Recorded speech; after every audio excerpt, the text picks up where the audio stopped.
Bonjour à toutes et à tous. Bienvenue sur notre webinaire relatif à l'ISO 14001 et en particulier à la partie veille, l'idée étant qu'on parle aujourd'hui de veille efficace dans le cadre de l'ISO 14001. Alors, je vais me présenter juste après. Je voulais juste signaler qu'effectivement, ce webinaire il est réalisé par Tenaxia et Ever HSE en partenariat avec les éditions législatives. Merci Floriane qui est notamment et ton équipe qui, je sais, nous écoute. Nous sommes 3 et donc je vais demander notamment à Monique de se présenter. Oui, merci. Bonjour à toutes et à tous. Donc, Monique Argot, je suis consultante HSE chez Tenaxia. Donc, mon métier consiste à faire de la veille et des audits réglementaires. Et j'interviens dans bon nombre de secteurs industriels différents, dans bon nombre d'entreprises avec des produits très variés. Et je suis également auditrice ICA. Et donc, à ce titre, je conduis des audits de certification selon le référentiel 14001.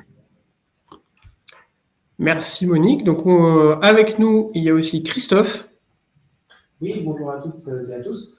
Donc, Christophe Meunier, je suis consultant HSE chez Tenaxia comme Monique, et depuis maintenant une bonne dizaine d'années. Et j'étais au préalable responsable HSE sur plusieurs sites au cours desquels j'ai eu la chance de pouvoir mettre en place des systèmes de management en sécurité et en environnement. Donc, dans la même situation que vous. Merci Christophe. Et donc moi, je m'appelle Mickaël Foucault.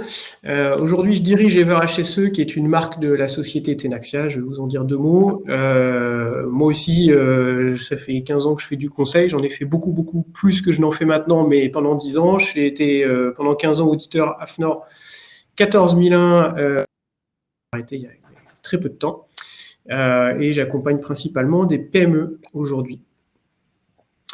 Donc, notre webinaire, parce qu'on parle de nous, mais le plus important, c'est les sujets qu'on va aborder, c'est-à-dire la veille réglementaire. Dans le cadre de l'ISO 14001, on va se rappeler ce que dit la 14001 et quelles sont ses obligations, les exigences en matière de veille réglementaire. Et puis, on va détailler comment mettre en place un process qui fonctionne bien, qui soit le plus efficace possible, qui nous fasse gagner du temps, etc., etc. Donc, c'est vraiment le cœur du webinaire. Et puis, on fera une synthèse avec des points clés à retenir à la fin.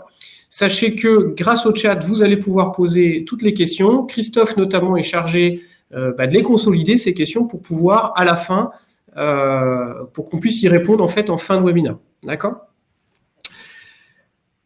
Pour ne pas perdre de temps, j'y vais tout de suite. Alors, Tenaxia Ever HSE, pourquoi nous, on est légitime à vous parler aujourd'hui ? Parce que Tenaxia Ever HSE, en fait, nous sommes une société de services. On est à la fois éditeur de logiciels, mais aussi société de conseil. Donc, on a des développeurs informatiques et des consultants. Et on accompagne les entreprises dans leurs sujets HSE et RSE. Vous avez à l'écran les différents sujets sur lesquels on a de l'expertise plus particulièrement. Et évidemment, la veille et la conformité réglementaire, un des piliers de notre monde HSE, est présent sur ce slide. Avec Tenaxia, on travaille plutôt avec les grandes entreprises, les entreprises multisites, multidivisions, multi-business unit, tout ce que vous voulez. Et avec la marque Ever HSE, on est plus centré sur l'HSE et un peu moins sur la RSE d'ailleurs. Et on travaille principalement avec des PME, donc de 10 à 200, de 300 personnes.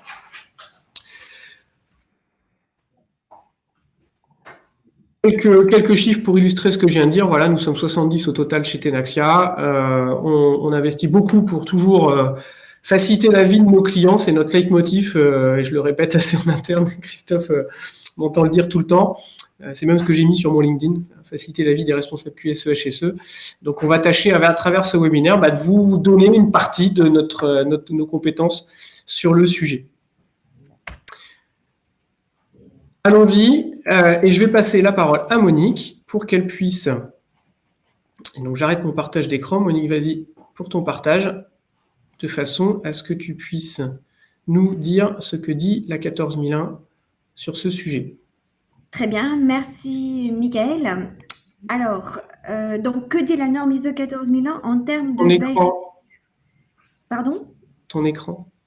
Je vois pas ton écran. Ah, excusez-moi, du coup... Alors, je repartage écran entier. Voilà, excusez-moi pour... Du coup, est-ce que vous le voyez ici? C'est bon? Est-ce qu'on le voit, Michael? Ben non, pas du tout. Tu as appuyé sur partager mon écran? Oui. Donc, il faut peut-être que tu m'autorises à Non, le... je n'ai pas de message. Ah, ça y est, enfin.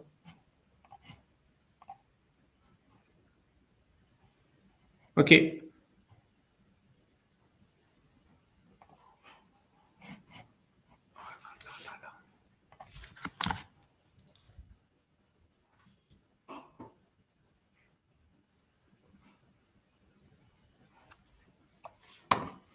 Alors, ben Monique, elle est plus, je ne sais pas ce qui se passe. Elle n'est plus avec nous. C'est bizarre. Les joies du direct, après les répètes qui ont bien fonctionné, c'est nickel. Alors,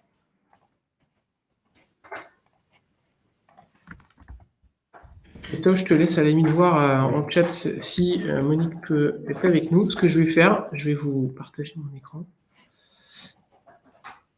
Et je vais commencer, puis elle va nous rejoindre. Hop là. Donc, que dit la 14001 dès que Monique nous rejoint, tu me fais signe, Christophe, pour que on puisse la voir avec nous. Donc, dans la 14001, on parle plusieurs fois de la réglementation, enfin en tout cas des obligations de conformité, d'ailleurs c'est le terme usuel. On en parle au début et un peu plus à la fin. Donc au début, notamment pour la partie qui va s'apparenter à de la veille et à la fin sur la partie conformité, mais ce n'est pas le sujet du jour, on fera un autre webinaire sur ce sujet. Donc sur les obligations de conformité, qui est au paragraphe 6.1.3, il y a différentes exigences, il y a les 4 points qui sont notés. On va principalement s'attarder finalement sur le premier et le quatrième, c'est-à-dire définir et avoir accès aux obligations de conformité relatives à ces aspects environnementaux, sous-entendu faire de la veille, quoi, enfin avoir la liste de textes réglementaires qui s'appliquent et pas que réglementaires, c'est pour ça qu'on appelle ça des obligations de conformité d'ailleurs, j'y reviendrai, et tenir à jour ces informations documentées sur les obligations de conformité, et c'est là qu'il va falloir avoir un process documenté, effectivement, on ne peut pas se contenter d'avoir des belles paroles, ça ne fonctionnerait pas. Les 2 autres points, finalement, c'est comment on va traduire ça dans l'organisation au quotidien, dans le système de management. On va les traduire par, pour être très clair, et j'en dis juste 2 mots, c'est il y a des différents paragraphes d'abord dans notamment la politique, la revue de direction, etc., où on rappelle qu'il faut prendre en compte les obligations de conformité ou des engagements dans ce domaine. Mais évidemment, vous allez en tenir compte dans la partie opérationnelle parce que vous allez mettre en place des consignes qui permettent de répondre à ces obligations de conformité. Vous allez en tenir compte dans tout ce qui est surveillance, mesurage, vérification périodique pour répondre à la réglementation, notamment, etc., etc. Donc, c'est vraiment la vie du quotidien qui va tenir en compte les 2 premiers. Donc, je ne m'y attarde pas plus que ça.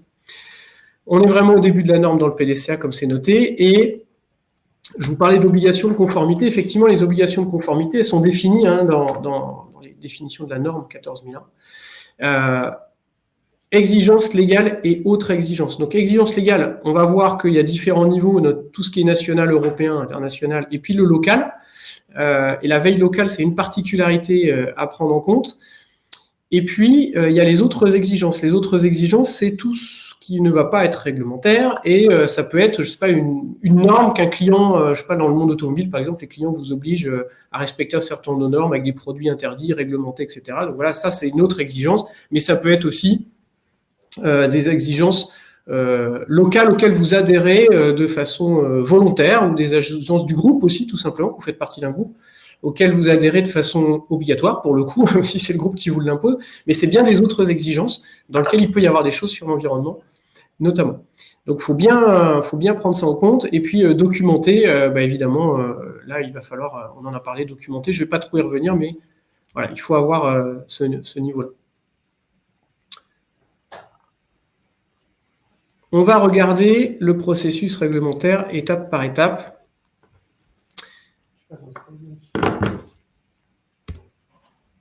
Alors, je vais juste faire une petite manip, pardonnez-moi. Hop, et voilà, je reviens là. Et je vais vous parler des différentes étapes du process global. Donc, premièrement, il faut construire son référentiel ou sa liste de texte.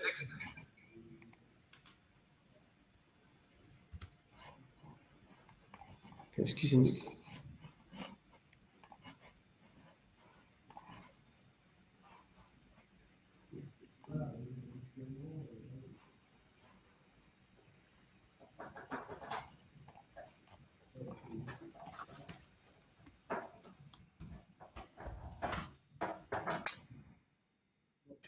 un écho, je crois, non? Alors.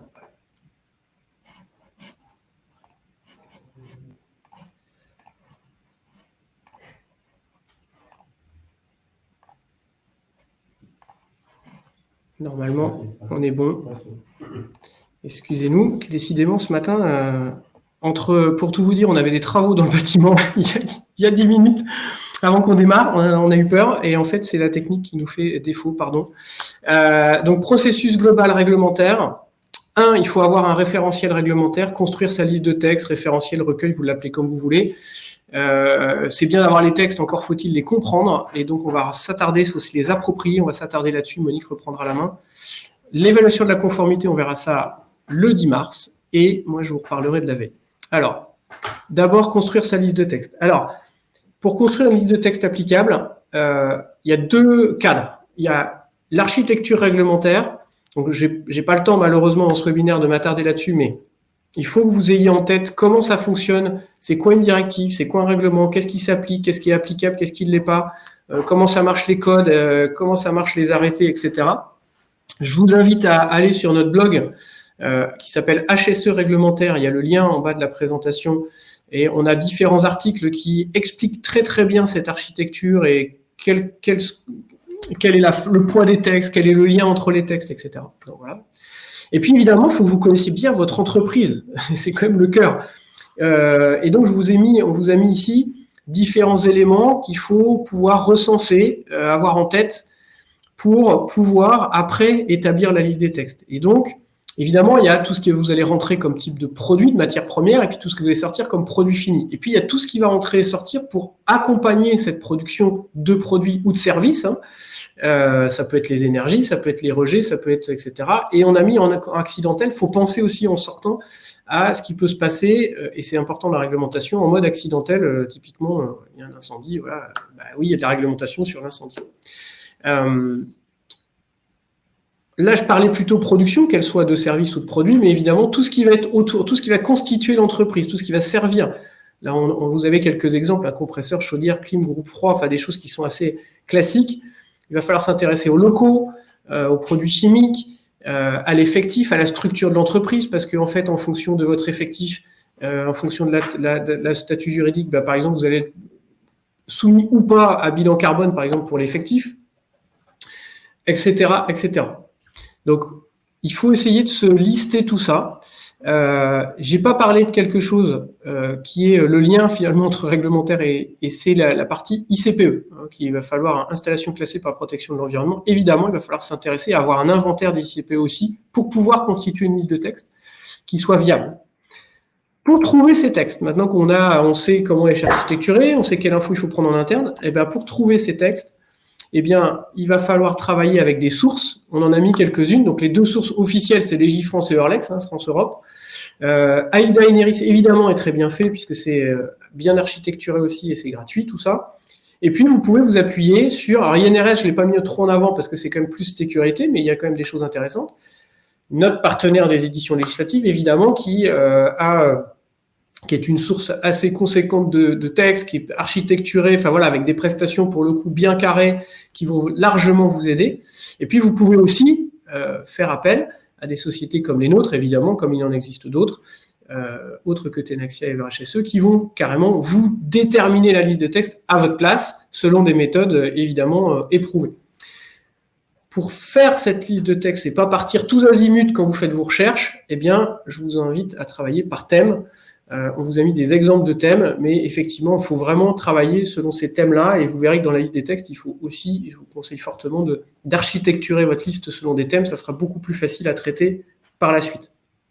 D'ailleurs, le code de l'environnement, si je prends cet exemple-là, mais il y a d'autres codes qui rentrent en ligne de compte, environnement, urbanisme, construction, habitation, vous pouvez avoir aussi santé publique, par exemple, qui vont rentrer dans la partie 14001 pour certains aspects. Eh bien, il y en a, environnement, en tout cas, il y a les architectures eau, déchets, ICPE, tout ça, le code est même coupé de cette façon-là. Et puis, quand vous allez donc aller chercher tout ça, il va falloir formaliser votre travail et ce recueil, cette liste, ce référentiel. Voilà un exemple d'un truc simple, Excel, où vous allez pouvoir référencer tous les textes réglementaires qui s'appliquent à votre entreprise par thème. On vous invite à mettre notamment les natures, la date du texte, très très important, la date de dernière modif, cruciale pour faire votre veille plus tard, on va le voir, mais c'est crucial parce que c'est ça qui détermine, qui prouve en tout cas que vous avez bien le dernier texte à jour sur le sujet évoqué. On vous invite à regarder les conditions d'application et à voir un résumé des textes aussi, et donc Monique va revenir là-dessus, et l'applicabilité. Alors, niveau de conformité et commentaires, c'est volontairement orange, on verra ça à un autre moment. Je vous montre rapidement un autre exemple, c'est un extrait de notre logiciel, d'une autre façon de présenter une liste de textes, voilà, où il y a des textes dedans et on voit tout de suite que à droite, on a des classements par domaine, par thème, etc., et qu'on a tout de suite les deux trucs importants qui sont date et date de dernière modif, qui sont cruciales et qui apparaissent direct dans la liste des textes sans même aller chercher le résumé pour l'instant. Voilà pour la partie recueil référentiel liste de textes. Alors, on va... Et Monique, qui est revenue normalement, vas-y, lance-moi ton partage, que cette fois-ci, ça fonctionne bien, je vais l'espérer. Alors, voilà, donc là, je te demande le partage. Est-ce que c'est bon pour toi? On va attendre que ça apparaisse sur mon écran, parce que pour l'instant, je ne le vois pas, mais sans doute que ça va venir très, très rapidement. Voilà, c'est parti. Très bien, merci. Alors, donc, comment faire une veille réglementaire efficace? Ça passe aussi par avoir une technique de lecture. Donc, avoir une technique de lecture, c'est quoi? Ça veut dire qu'il faut lire le titre du texte, les deux premiers articles et les derniers articles. Pourquoi? Parce qu'en faisant cela, vous allez connaître rapidement le domaine d'application du texte, donc pouvoir savoir à qui s'applique ce texte. Et les derniers articles vont vous donner l'information sur la date d'entrée en vigueur du texte et ses éventuels délais d'application. Alors ensuite, un texte est décomposé en plusieurs parties. Donc en fonction de la longueur du texte, vous pouvez avoir des sections, des chapitres, des articles et des paragraphes. Donc il est très important de bien repérer dans votre texte quelles sont les différentes parties pour comprendre l'architecture du texte et pour bien analyser le texte. Par exemple, si je prends le cas d'une section, un texte qui aura plusieurs sections, eh bien, si on passe d'une section à une autre, la nature de l'exigence peut effectivement complètement varier. Et en tout cas, une section peut être applicable à certaines installations et la seconde section peut être applicable à d'autres installations. Donc, bien faire attention au découpage du texte, bien vous repérer dans l'architecture du texte. Une fois que vous aurez adopté une technique de lecture, eh bien, il est important, en tout cas, on vous recommande de faire un résumé. Pourquoi faire un résumé? Parce que ça va vous aider lorsque vous reprendrez un texte, puisque vous allez devoir périodiquement réévaluer votre texte. Donc, le fait de pouvoir vous appuyer sur un résumé va vous permettre de gagner du temps. De même, vous allez devoir communiquer donc, dans votre entreprise les obligations de conformité et le fait aussi donc, de leur communiquer un texte avec un résumé va aussi leur faire gagner du temps pour mettre en œuvre les obligations de conformité. Alors, un conseil important pour rédiger un bon résumé, il faut que vous répondiez aux deux questions suivantes. Pourquoi le législateur a publié ce texte ou cette modification de texte? Donc, en ce qui concerne les modifications, plusieurs objectifs pour le législateur. Ça peut être de renforcer des obligations réglementaires ou au contraire de les simplifier ou de vouloir harmoniser la réglementation entre les différents pays de l'Union européenne. Et deuxième question, eh bien, ce texte, en quoi il va impacter mon entreprise? Alors, pour illustrer ce qu'est un bon résumé, je vous propose d'aller sur un texte. Donc, c'est un texte du Code de l'environnement. Donc, vous voyez, le titre n'est pas forcément très explicite. Mais pour donc, illustrer donc, ce qu'est un bon résumé, je vous invite, donc, on est là sur la plateforme Tenaxia. Donc, vous voyez ici donc, la liste de l'ensemble des textes que nous gérons. Et vous avez donc à gauche un moteur de recherche dans lequel vous allez pouvoir rentrer soit des mots-clés, soit des dates ou un numéro comme je viens de le faire puisque chaque texte sur la plateforme est référencé par un numéro unique. Alors, entrant dans le texte, on va pouvoir voir à travers donc, cet outil, on peut aller directement au niveau dans le contenu du texte. Donc, vous voyez qu'on a cherché à soigner en fait la présentation, la mise en page du texte pour bien voir le découpage du texte. Et on a pour les exigences donc, qui sont directement applicables à vos entreprises, on les fait apparaître dans un cadre.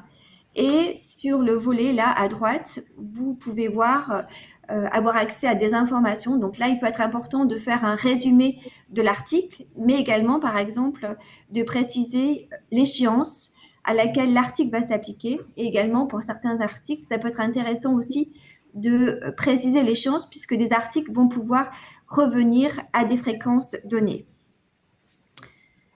Si on regarde maintenant un résumé, le résumé du texte, donc un bon résumé, c'est quoi? C'est tout d'abord un objet. Donc, c'est-à-dire une phrase qui va vous permettre d'un seul coup d'œil de savoir concrètement à quoi ce texte s'applique. Ensuite, nous vous recommandons donc dans une première phrase de resituer le contexte du texte. Ça répond à la question finalement pourquoi le législateur a rédigé ce texte. Et dans une seconde phrase, eh bien, on peut faire apparaître, il est intéressant de faire apparaître les principales exigences du texte. Et ensuite, le résumé va vous servir, la suite du résumé va vous servir à détailler le contenu des exigences. Donc, on peut vous recommander, là, comme vous le voyez, de faire un tableau, puisqu'effectivement, ça facilite l'accès aux exigences, ou vous pouvez également faire un logigramme, par exemple. Voilà, et puis on vous disait également l'importance des conditions d'application du texte. Donc là, vous les repérez à la fin des articles du texte. Et donc là, ça peut être intéressant de bien les préciser, de bien les formaliser, puisque en fonction du sujet, elles peuvent être plus ou moins complexes. Et enfin, donc, on travaille sur des textes consolidés. Donc, pareil, pour les modifications des textes, on fait un résumé de la modification, comme en respectant effectivement les points qu'on a vus ensemble. Voilà. Alors, donc là, l'importance de la technique de lecture et l'importance de bien comprendre d'un résumé. Voilà. Ensuite, passons donc à l'étape suivante de notre processus, c'est l'évaluation de la conformité des textes applicables. Donc ça, on le verra lors d'un prochain webinaire. Et donc, je passe maintenant la parole à Mickaël qui va vous expliquer comment gérer votre processus réglementaire dans la durée. Merci beaucoup, Monique. Alors, je reprends effectivement le fil pour parler de la veille. Donc, vous allez avoir un recueil, vous avez bien compris les textes, vous avez fait votre évaluation de conformité, génial, et maintenant, il faut tenir ça à jour dans le temps. Toujours pareil, je ne reviens pas sur ce que j'ai dit sur l'entreprise. Évidemment, il faut avoir en tête l'entreprise et, je vais le dire dès maintenant, souvent on s'attarde sur la veille au sens de comment je me tiens informé de ce qui sort au journal officiel, etc., etc. Attention, la veille, c'est aussi ce qui est modifié dans ma structure, dans mon organisation et qui peut faire que les textes réglementaires applicables changent. Donc, les critères de l'entreprise restent les mêmes. Évidemment, il va falloir aller regarder les sources de veille et où est-ce que je vais trouver mon information pour faire cette veille. Eh bien, alors, sur Légifrance, vous pouvez vous abonner plus spécifiquement au journal officiel et sur Orlex, c'est pareil, vous pouvez avoir le journal officiel de l'Union européenne. Donc ça, c'est si vous souhaitez faire de la veille, j'y reviendrai, quotidienne et que vous êtes des férus de réglementation. Il y a les bulletins officiels. Alors, j'ai cité les actualités juridiques de l'INRS parce que ils font ça aux alentours d'un mois et demi, 2 mois après la parution des textes, mais ça fait une bonne synthèse et il y a des choses en sécurité qui sont valables en environnement. AIDA Ineris, alors c'est plutôt quand même une plateforme de texte, l'AIDA Ineris. Toutefois, il y a un endroit qui s'appelle Nouveautés, il y a une rubrique Nouveautés, ils sont classés par ordre chronologique inverse, donc les plus récents en haut. Ça peut être intéressant de regarder ça. Il y a des newsletters diverses et variées, et notamment, je vous parlais tout à l'heure de notre blog HSE réglementaire, c'est gratuit, il y a un fil mensuel dans lequel il y a une rubrique veille, et donc si vous allez sur le blog, il y a tous les mois, on tient à jour la liste des textes HSE nouveaux ou modifiés du mois, donc ça aussi c'est utile, il y en a d'autres. J'ai cité EnviroVeille, qui est un service peu onéreux qui permet d'avoir un premier niveau de veille. Pareil. Évidemment, notre partenaire des décisions législatives, puisqu'ils ont des prestations type Actuel HSE ou Elnet et tout ça, enfin, les différents abonnements qui font que vous aurez une veille réglementaire à jour et bien structurée. Et puis, évidemment, encore une fois, nous, on fait notre métier, en fait, nous, c'est de faire de la veille réglementaire personnalisée, c'est-à-dire de vous trier les textes et de vous donner que ce qui vous concerne, donc ça vous évite de faire tout le tri, etc., etc. Enfin, je ne reviens pas, c'est évident. Notre job aujourd'hui, nous, c'est encore une fois, de faciliter la vie, de faire gagner du temps à nos clients. Alors, on va parler de différents sujets sur la veille et je vais vous montrer des exemples concrets. Périodicité de veille. Alors, on voit souvent quand on va chez nos clients, quand on audite des clients, une périodicité qui peut être mensuelle, bimestrielle, trimestrielle. Bon, clairement, le journalière, il ne faut pas. Je vous le conseille vraiment pas. Vous avez autre chose à faire, je pense, en termes de valeur ajoutée pour l'entreprise en tant que QSE, HSE. Et puis, je ne cite pas évidemment ce qui se passe dans la réalité des faits, hein, c'est-à-dire on veut faire une veille mensuelle, trimestrielle, et puis en fait, on l'a fait 3 mois avant l'audit de certif parce qu'on est à l'arrache, hein, on va dire les choses comme elles sont. Mais bon, il faut mettre à jour vite fait le référentiel avant l'auditeur. Bon, ça arrive aussi, c'est comme ça. Alors, nous, on vous conseille plutôt donc mensuel, bimestriel ou trimestriel, pas au-delà du trimestre, honnêtement, parce que les conditions d'application des textes font que c'est mieux de ne pas aller au-delà. Deuxième point d'attention, dans la veille réglementaire, il y a les nouveaux textes tout nouveaux qui sortent au journal officiel. Très bien, c'est des nouveaux textes, et donc on va regarder comment on va faire pour s'assurer que est-ce qu'ils sont applicables, pour appliquer les techniques que Monique nous a données, hein, de quoi ça parle, est-ce qu'ils sont applicables, j'en fais un petit résumé, etc. etc. Il faut bien avoir en tête que 70% minimum, je suis gentil en disant ça, c'est plutôt presque entre 70 et 80% de ce qui sort au journal officiel, en fait, sont des modifications de textes qui existent. Donc, ça va être une modification de votre référentiel. Et je vous invite très fortement à ne pas mettre en plus dans votre liste un texte dit arrêté, du 9 août 2021, modifiant le texte machin. Non, c'est le texte de 2010, 2012, 13, etc., qu'il faut garder dans sa liste et qu'il faut mettre à jour. C'est vraiment là, en termes d'efficacité, c'est ça qu'il faut faire. Et c'est encore plus vrai quand ce sont des codes, parce que un décret qui paraît, il est mort-né, entre guillemets, parce que même si vous allez sur Légifrance, vous verrez, un décret, dès qu'il sort, en fait, souvent, il modifie une partie du code. Et donc, c'est le code qu'il faut bien garder en visibilité sur votre liste de textes. On regardera conditions d'application, etc. Donc, j'ai devancé un peu un des points qui est un peu plus bas sur le slide en parlant de tout ça sur les textes modifiants. Mais c'est très, très important. Je prends souvent l'exemple de la réforme des retraites. Les retraites, elles existent, le système existe. Et en fait, un texte quand on modifie le système, on est bien en modification de textes existants. Et puis, évidemment, dans votre process, vous allez identifier les textes, puis vous allez évaluer ou réévaluer la modification du texte ou les nouveaux textes qui apparaissent. Donc ça, c'est théorique. Je vais vous montrer quelque chose de plus pratique.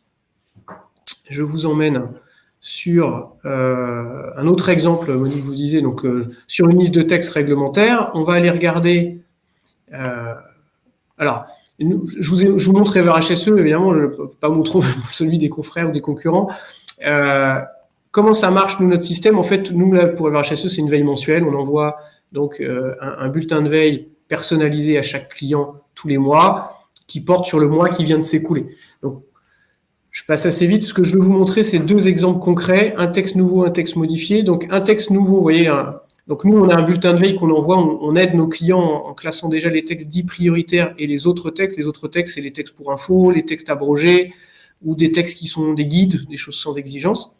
Et dans les textes prioritaires, c'est tous ceux qui ont des exigences dedans et sont potentiellement applicables. Alors, ils sont classés par domaine et par thème. Je vous invite vraiment à travailler comme ça. Je vous l'ai dit tout à l'heure sur la liste des textes. Je vais prendre un texte là. J'ai préparé quand même, j'ai regardé ce qui était dans le bulletin. Donc, je prends ce texte-là. C'est un arrêté du 9 septembre 2021 qui est dans mon bulletin qui porte sur le mois de novembre. Pourquoi? Parce que ce texte est paru au journal officiel au mois de novembre. Donc, c'est les dates de parution au JO qui vont faire que ça va être là. Je suis en environnement sur les procédures d'autorisation, ICPE et IOTA. Et, bien, évidemment, nous, quand on donne cette info, on sait là par ce petit symbole que c'est un texte applicable. Et dans ce cas-là, on met directement à disposition le résumé du texte de façon à la lecture de ce résumé et notamment de son objet, de son titre, eh bien, tout de suite savoir si c'est un texte qui a un impact important ou pas pour moi. Et on donne évidemment les conditions d'application puisque ça va nous permettre de savoir s'il faut qu'on s'en occupe dès maintenant ou est-ce qu'il faut que j'ai un peu de temps devant moi, parce qu'on sait que des fois, des textes ou des modifications de texte, d'ailleurs, s'appliquent à 2 mois, 3 mois, voire 6 mois, voire encore un peu plus certaines fois.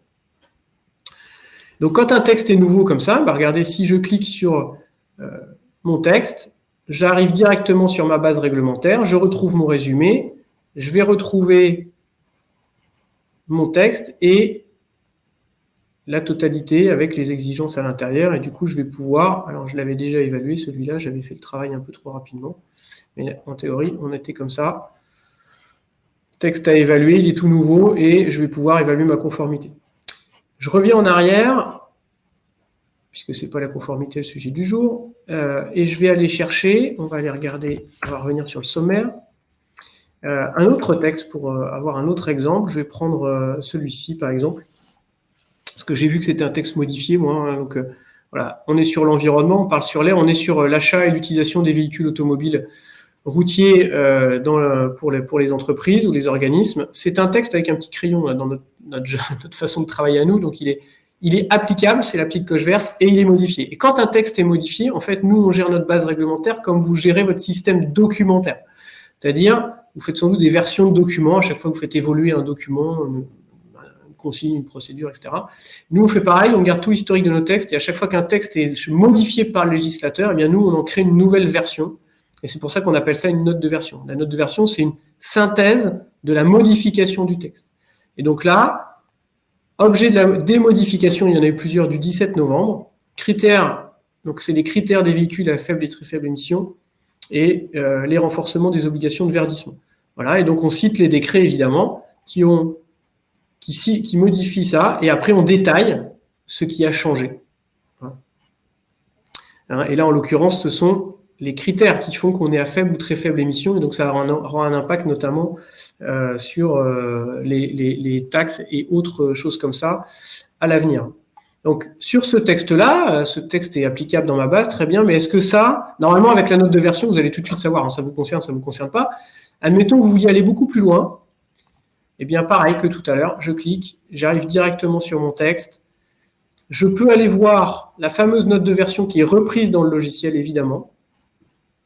Et je peux aller voir l'historique. Donc ça, c'est pour ceux qui veulent aller voir le détail du détail. Vous voyez, je peux aller voir la modification du contenu et en rouge, ce qui a été enlevé et remplacé par ce qui est en vert. Donc ça, voilà, nous, on a mis plein de choses en place pour que ça soit plus facile à travailler, évidemment. Je reviens sur mon texte et en fait, en toute logique, nous, notre système, et je ne vais pas le traiter aujourd'hui, mais évidemment, conformité, voilà, on avait déjà évalué, on a mis conforme en juin, eh bien, automatiquement, le système dit attention, il faut réévaluer puisque le texte a été modifié. Normalement, avec la note de version, vous vous en sortez très, très bien sur ce sujet. Voilà les grands éléments qu'on voulait vous dire aussi sur la partie veille aujourd'hui. Donc, je vais repasser la main à Monique de façon à... Ah, pardon. Vas-y, je te laisse repartager ton écran de façon à ce qu'elle vous fasse la synthèse de tout ce qu'on s'est dit là. Je ne vous avais pas dit dès le départ, même si c'était bien mentionné au départ, qu'il y avait une partie un peu où on allait se servir de notre application finalement pour vous illustrer tout ça. Bien, merci Michael. C'est bon, donc est-ce que mon écran est bien affiché? Ok, très bien. Alors, donc en synthèse, quels sont les points à retenir? Donc, pour faire une veille réglementaire efficace, il faut, vous l'aurez compris, bien connaître votre entreprise. Ensuite, il faut comprendre l'architecture réglementaire. Donc, il y a une hiérarchie des textes, dans les textes. Si on prend le cas, par exemple, des textes nationaux, ils vont découler des textes européens. Donc, il y a bien effectivement une hiérarchie. Donc, cette hiérarchie, il faut bien la comprendre pour comprendre la construction des textes. De même, les normes n'ont pas le même poids. Si on prend une circulaire, c'est un texte qui va être un texte pour information, qui va vous aider à comprendre les textes applicables. Et également, un règlement n'a pas le même poids qu'une directive. Un règlement européen est directement applicable à une entreprise française. Par contre, elle, la directive, va devoir être transposée pour être applicable. Ensuite, il faut bien connaître les sources de veille possibles. Peut-être ajouter un point pour les textes locaux. On a parlé tout à l'heure d'exemples comme le plan local d'urbanisme ou autre. Donc là, on vous conseille en fait d'identifier des sources comme notamment les sites internet, donc notamment le site internet de la préfecture. C'est un site qu'il va falloir que vous alliez consulter et donc bien vous définir à quelle fréquence vous allez aller consulter ces sources pour obtenir vos exigences locales. Ensuite, il faut porter attention au domaine d'application du texte, bien suivre la méthodologie pour comprendre ces textes et également avoir accès aux modifications de texte et également attention aux conditions d'application des textes. Donc là, peut-être dire 2 mots sur les textes qui concernent vos ICPE, vos installations classées pour la protection de l'environnement, puisque ces textes, en fait, vont s'appliquer ou pas en fonction si vos installations sont considérées comme existantes ou nouvelles. Et également, ces textes vont dépendre également de la date à laquelle vous avez mis en service votre installation. Voilà, donc là, vigilance sur les conditions d'application des textes. Et ensuite, dernier point, c'est appliquer une méthode. Donc, on vous recommande de faire plutôt une veille mensuelle ou trimestrielle, de bien formaliser votre liste de textes ainsi que les mises à jour. Alors,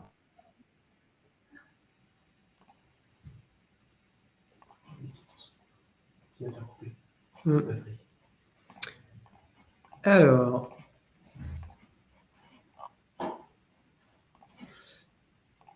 voilà, on en est à la fin et donc décidément, nous on est à Laval, Monique est à Lyon et à Lyon, a priori, l'électricité et Internet, c'est pas terrible. Je reprends ce que disait Monique, elle vous parlait de points d'attention, alors elle vous a parlé de veille locale, c'est très très important, donc il faut aussi avoir un système d'ailleurs de veille auprès des autres services et notamment de vos clients. Elle vous parlait de porter attention sur effectivement tout ce qu'on a vu sur les ICPE, votre système ICPE, votre niveau ICPE et il peut y avoir tout ce qui est lié à l'eau, les IOTA ça s'appelle dans ce domaine, donc vraiment c'est un truc très très important. Et puis sur la partie méthodologie, choisissez vos méthodes, choisissez votre périodicité, formalisez bien ce que vous faites et suivez bien vos dates de mise à jour. Il y a 2 façons, on l'a pas dit, mais je vais quand même aller dedans. Vous avez 2 façons de formaliser. Soit vous faites une liste de texte et sur cette même liste de texte, vous mettez applicable, non applicable sur le titre et conforme, non conforme. Et donc, dans le cas où vous avez un logiciel comme le nôtre, vous avez accès au texte de toute façon. Si vous faites ça sur Excel, mettez un lien vers le texte, vers une base type Ineris, par exemple, ou si vous avez un abonnement aux auditions législatives, ou sinon vous allez sur Légifrance. Donc ça, c'est si vous gérez la conformité au texte, et c'est tout à fait faisable. Ça répond à la 14000. On a souvent des questions à ce sujet-là, mais chez nous, sur Evara HSE, on fait ça. Mais vous pouvez aussi avoir un détail de conformité et donc un détail article par article repris dans un fichier, dans un logiciel, etc. Les 2 sont faisables dans la formalisation de la liste des textes et de son actualisation. Ce qui est très important, c'est son actualisation dans le temps, évidemment. Le résumé, on en a parlé. Faites-vous des synthèses. Alors, évidemment, nous, c'est notre métier, donc on va vous faire des super synthèses, heureusement. Mais vous pouvez vous faire des synthèses beaucoup plus light si vous le souhaitez. Ce qui est important, c'est de pouvoir après communiquer en interne sur les textes, et donc la synthèse elle doit servir à ça. Le résumé du texte, il doit pouvoir vous donner ça au responsable maintenance, vous donner ça au RH, vous donner ça à un responsable de prod, il doit être capable de comprendre ce que vous avez écrit et nous on s'efforce de faire ça très clairement, à écrire en français courant, on appelle ça. Et puis la méthode d'évaluation. Je vais me taire pour laisser la place aux éventuelles questions. puisque le temps passe et qu'il nous reste, si on respecte le timing, allez, 7-8 minutes. Alors, avez-vous des questions sur tout ce qu'on a dit jusque-là? J'en ai pas vu, je crois, dans le chat, donc voilà. Christophe confirme qu'il n'en a pas vu non plus. Donc, c'est que soit on a raconté que des bêtises, soit on a été très très clair, soit votre process est ultra bien. Et si c'est le cas, c'est génial. Je vais ne plus partager mon écran. Et ben, ce que je vais faire, je vais vous ouvrir un sondage qui vient de s'ouvrir normalement. J'ai mis « Pensez-vous avoir une maîtrise de votre processus réglementaire ?» et vous avez 3 possibilités de réponse. Je vous invite à répondre en live. Ça s'affichera. Je n'ai pas mis de temps limite, mais ça s'affichera. Les résultats vont s'afficher. Et peut-être que pendant qu'on vous répondez, Christophe a une ou deux questions qui apparaissent. Ouais.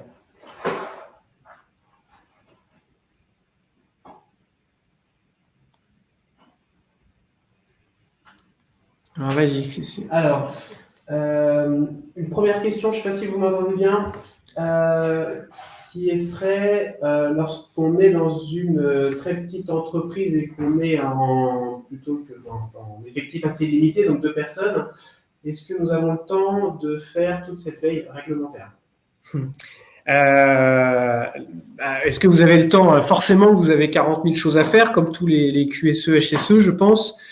Ou peut-être que vous vous occupez d'une autre fonction d'ailleurs, et vous avez cette fonction-là en plus, qui est très courant dans cette taille d'entreprise.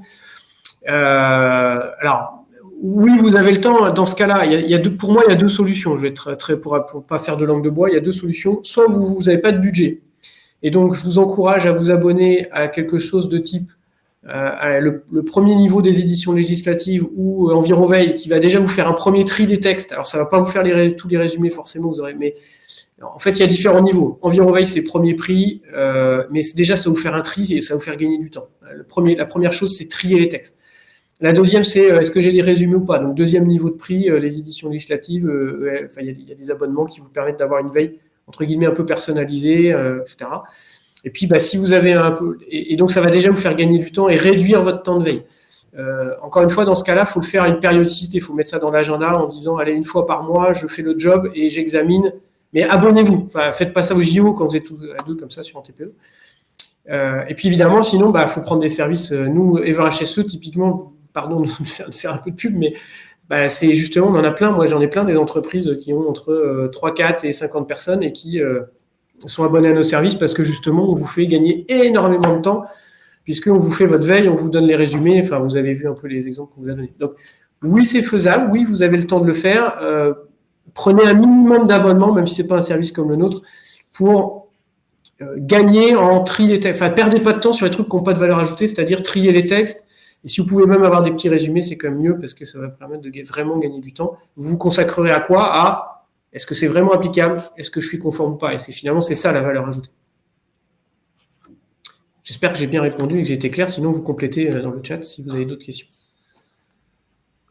Je ne sais pas s'il y en a d'autres d'ailleurs. Ouais, si, j'ai d'autres questions. Combien de temps faut-il pour mettre en place une veille? Environ combien de temps? Alors, je suppose que je vais l'interpréter en disant que c'est au démarrage. Et donc, la première des choses à faire, c'est de constituer le référentiel réglementaire. Alors, encore une fois, plusieurs réponses. Si vous faites, moi je l'ai fait, quand j'avais 20 ans, je suis un petit peu plus vieux maintenant, mais quand j'avais une vingtaine d'années, j'ai démarré. Je me rappelle, j'avais un abonnement quand même édition législative en version papier à l'époque. Heureusement, on est passé web. Et j'ai dû mettre 2-3 semaines à temps plein, vraiment 2 semaines temps plein à constituer la liste des textes, quoi. Donc j'y ai passé entre 2 et 3 semaines, j'ai fait que ça. Donc ça c'est la version. Vous allez piocher vous-même, vous construisez votre liste, vous lisez les textes. Tiens, celui-là il est applicable, celui-là il n'est pas, etc. Si vous avez des outils, encore une fois à peu près les mêmes que la veille, qui vous aident à y voir plus clair plus rapidement, vous pouvez réduire ce temps à 1 semaine, je pense. Et puis après, évidemment, voilà. Donc là, c'est des outils de type, encore une fois, type abonnement un peu supérieur, édition législative. Mais là, encore une fois, pour gagner du temps, il n'y a pas le choix. C'est C'est soit vous gagnez du temps et vous dépensez un peu de sous, mais sinon ça va pas marcher. Après, nous, sur Tenaxia et VRHSE, pour une PME, honnêtement, on fait ça entre le moment où quelqu'un nous dit j'ai besoin de ma liste de texte, et évidemment qu'on a un truc administratif entre nous, un contrat, et le moment où on démarre, en quelques jours, on s'engage, nous, en moins de 5 jours à vous la fournir, et ça va vous prendre et vous, à titre personnel, ça vous prendra 2 heures. Nous, un petit peu plus, mais ça prendra 2 heures, et ça coûte vraiment pas très cher, honnêtement. Et sur Tenaxia, souvent, c'est des sociétés un peu plus complexes, donc ça prend un petit peu plus de temps, mais on va dire que ça vous prendra 2-3 heures quand même à vous, allez, une 4 heures, mais vous l'aurez sous 15 jours, 3 semaines. Quoi. Enfin, Monique, tu as le droit de me compléter, hein, évidemment, si tu... Oui, je suis d'accord effectivement sur le temps que peut prendre pour constituer un fonds documentaire pour une entreprise.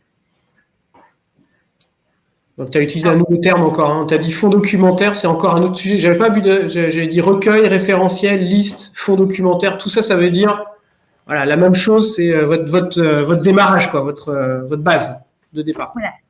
Et puis peut-être ajouter, Michael, le cas un peu particulier des textes, hein, c'est ce que j'étais en train de dire quand j'ai été coupée une seconde fois, c'est les textes qui vont s'appliquer au cas où, c'est-à-dire qui vont s'appliquer que dans le cadre d'un projet. Par exemple, j'ai une nouvelle procédure administrative, et bien là, il y a des textes supplémentaires qui vont s'ajouter.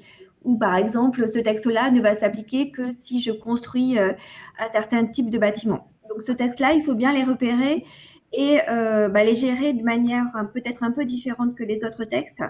Donc c'est-à-dire peut-être les considérer pour information et puis bien les classer pour pouvoir les avoir à disposition quand le projet en question va arriver.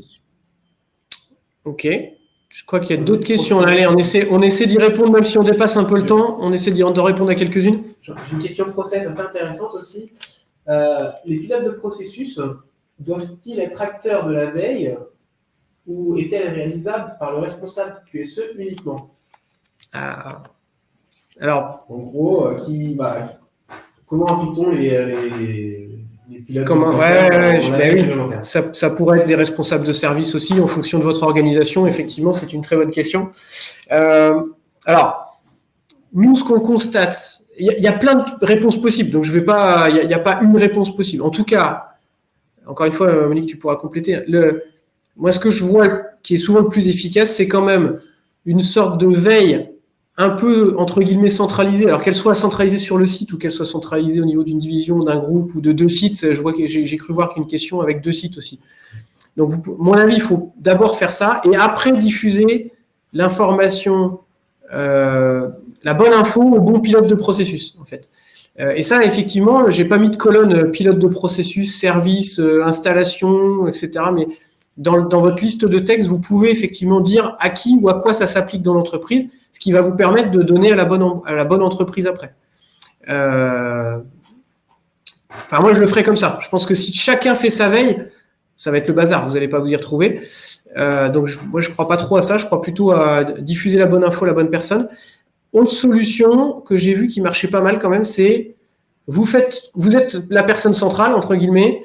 Toutefois, quand vous passez à l'étape, il y a des comités, en fait, des sortes de comités de lecture, des comités veille, entre guillemets, dans les entreprises. Et en fait, ces gens-là, vous réunissez les pilotes, en fait, ou une partie des pilotes, tous les 3 mois, et vous faites la mise à jour et l'évaluation avec eux. Donc, ça les implique beaucoup aussi de faire ça, et ça marche plutôt bien. Oui, puis effectivement, c'est par exemple le responsable maintenance qui va détenir des informations qui vont vous être utiles, mais pour la partie plus évaluation, tout à fait. Je ne sais plus s'il y avait d'autres questions. Est-il obligatoire de faire une procédure de veille et d'écrire tous les processus de veille? Il est Monique. Alors, j'ai ma réponse, mais je te laisse répondre. C'est toi qui as fait la norme. Le référentiel 14001 ne vous oblige pas à avoir une procédure de veille. Ça, c'est la version 2015 du 14001. Par contre, il reste important de formaliser. Après, c'est à vous de voir sous quelle forme, mais quand même de formaliser votre méthodologie. Pourquoi? Parce que grâce à cette formalisation, vous allez pouvoir avoir une méthode qui soit pérenne dans le temps et qui pourra être effectivement appliquée par différentes personnes au cours du temps. Donc non, pas de procédure obligatoire Exact. selon Voilà. le référentiel, mais on vous recommande d'être bien au clair sur votre méthodologie et voilà, d'avoir un système pour la formaliser, que ce soit sous forme d'un processus ou pas, ou autre, le système que vous voulez. Ouais, exact. Donc oui, pas de procédure obligatoire. Toutefois, une petite formalisation de quelques lignes dans quel que soit le lieu où vous allez le formaliser, qui décrit succinctement votre périodicité de veille, votre périodicité. Alors, on va pas l'aborder là, mais j'ai vu la question. Le 10 mars, on refait un webinaire, même heure, sur l'évaluation de la conformité dans le cadre de l'ISO 14001. Et donc, on réabordera évidemment certains sujets, notamment la périodicité d'évaluation de conformité, parce que ça fait je pense à ça parce que généralement, c'est quelque chose qu'on note aussi, au même titre qu'on note les grandes étapes de notre veille. C'est bien de noter aussi à quelle périodicité vous évaluez ou réévaluez vos textes réglementaires.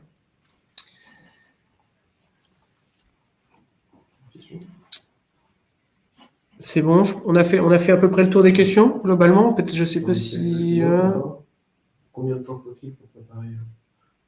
faut-il pour préparer une certification 14001 ? Ah, question plus large cette fois-ci que la veille.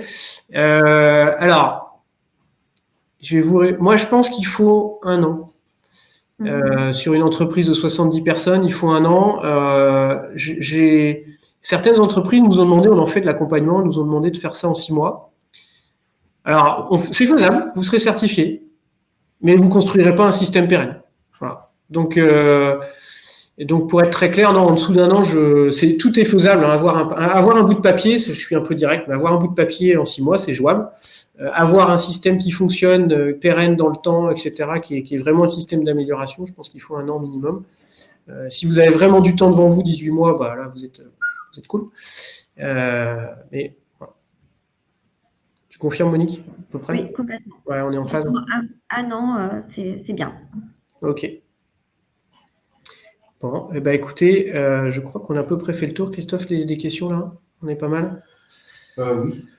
Merci beaucoup. Le support sera, enfin en tout cas, je l'ai mis moi sur la plateforme Webikio pour qu'il soit disponible. Donc normalement il l'est. Je vais vérifier juste après, comme ça, au cas où il y a un souci, mais normalement pas de problème, il est bien dispo. On pourrait même, on pourrait même, si je vois qu'il y a un souci, on vous l'enverra après par mail si pas de problème. Tous ceux qui ont participé, on va pouvoir le faire. Merci beaucoup mes 2 acolytes, Monique et Christophe, d'avoir animé avec moi. Je suis ravi. Merci Florian et merci toutes tes équipes pour avoir encadré l'organisation. Désolé pour les petits couacs techniques qu'on a eus. On répète, on les a même pas eus. On est vraiment dégoûtés de la vie. Et écoutez, merci surtout à toutes et à tous d'avoir participé. Rendez-vous au prochain webinaire ou sur notre blog si vous voulez de l'info. Et écoutez, je vais vous souhaiter une très très bonne journée, un très bon appétit, vu l'heure qu'il est, et pleine réussite dans vos projets 14001 et veille réglementaire. Merci à tous. Très bientôt. À bientôt. À bientôt. Au revoir tout le monde. Au revoir.